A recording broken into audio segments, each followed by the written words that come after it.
Okay, well, welcome to Friday's geography. Just for half term, so I know that you are eager to finish and get this done. I've tried to make it as quick as possible, but this video is really important because this is your learning bit, which I'm going to talk to you about. Okay, so physical features of the British Isles, and it's part of our long-term New Forest and Lake District project, although it doesn't seem like it just yet, but we will get there. So hopefully you did okay with the recap with your continent of Europe and also your countries of the British Isles. Don't worry about the UK and GB just yet. Just so long as you know it's England, Wales, Northern Ireland, Ireland and Scotland, then you're all good. Okay, so human and physical features. Well, in geography, these features are really important. And for today, we are going to focus on the physical features of the British Isles. But it's worth knowing what the human features are. So these are things that are built by human hands or human machinery. And the physical features are what happens or occur naturally. So our human features are those that have been made by humans, things like cities, buildings, and bridges. So a lot of your landmarks like Big Ben, Houses of Parliament, the Severn Bridge that leads from Bristol to Wales. And then your physical features are things that occur naturally. So landscapes, seas, rivers, mountains. So Ben Nevis, Snowdonia, the River Severn that runs under the Severn Bridge. All those things are all physical, they naturally occur.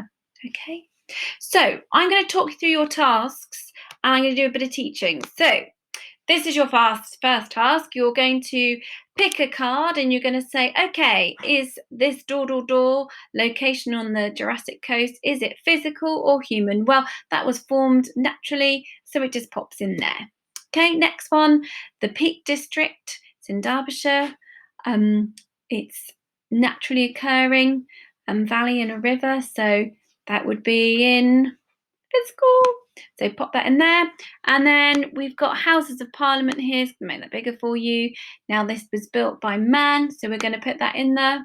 That's right, human features. Okay, so you can work your way through those. I'll put them back, don't worry. Have a little watch of this. This talks a lot about the British Isles. It's quite interesting. Worth a watch. And then there's some questions here for you to answer. Is Hadrian's Wall a physical feature or a human feature? Is the Cornish coast, with this bit here, a physical feature or a human feature? It talks about it in the video. Okay, so then on this map, you need to label the seas and oceans. Okay, I'm just going to talk to you about that now. It's quite difficult because there's no strict border of the seas, but there is roughly. I'm going to talk to you about the Atlantic Ocean. Okay, it runs all the way to North and South America, up to the British Isles, and it includes the Irish Sea and the Celtic Sea, which is actually here, and the English Channel. So the Irish Sea, Celtic Sea, and English Channel are smaller parts of the Atlantic Ocean. So it's just when you zoom in and you get more detailed, that's why we call them those. The Celtic Sea sits here, and this is actually the Bristol Channel. Bristol's a city just here, so that's what that's called. But it is all part of the Atlantic Ocean. Then around about here is where we break the English Channel, because France is just down here, and it's the bit of water between England and France. So this all here is the North Sea. Okay, so I could, in fact, have my label down there as well.